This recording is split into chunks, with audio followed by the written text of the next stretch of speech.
রসুন ছোলা হচ্ছে।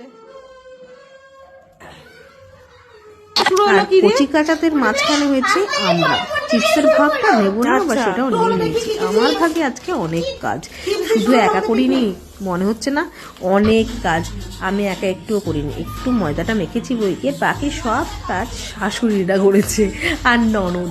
ভীষণ মজা হয়েছে। পিকনিকে ছিল পকোড়া, কফি, চিকেন কষা, কচুরি, দারুণ জমে উঠেছিল পিকনিক। আর খাওয়া দাওয়া ঠান্ডা ঠান্ডা ছাদের নিচে গরম গরম কচুরি, ইস আবার মুখে জল এসে গেল।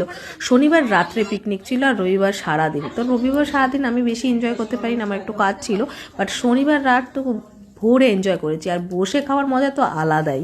চলুন পিকনিকের আরও কয়েকটা ক্লিপস আপনাদেরকে দেখাই। আপনার সবাই মিলে মিশে পিকনিকটা বেশ জমে আমাদের। আর এই